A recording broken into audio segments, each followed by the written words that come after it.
Allahumma salli wa sallim ala sayyidina wa habibina. Sedangkan wali dengan kampung di sini karena dino dunia dan nanggo pikadagi bernikah melalui alat komunikasi, apakah telegram dino itu ataupun video call, apakah bisa ataupun memang adalah hukum karena nanggo tengah maju dengan alat komunikasi lagi. Mungkin yang betul. Wabillahi taufiq saya. Assalamualaikum warahmatullahi wabarakatuh. Beda antara akad nikah dengan akad yang lain. Akad yang lain dengan lagi syarat berhubung dalam nikah sabo.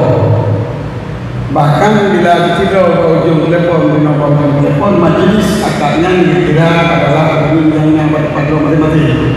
Nyolong pegawai dalam rezeki. Uni yang dibuka pada di Jakarta dalam gedung yang membaru untuk bisa majlis belakang kita masjid. Sedangkan akad nikah bicarakan hudur saksi dalam majlis yang mukhatabah, yang jidku nikah.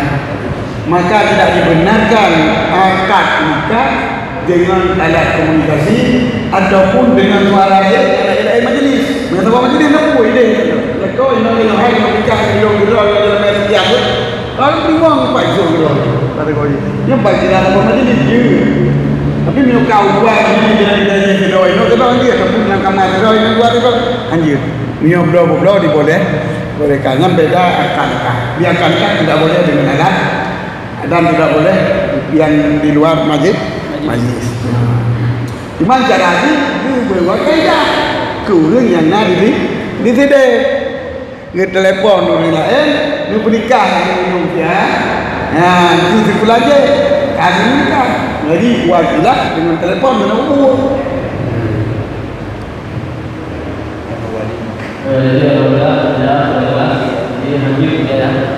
Lanjut.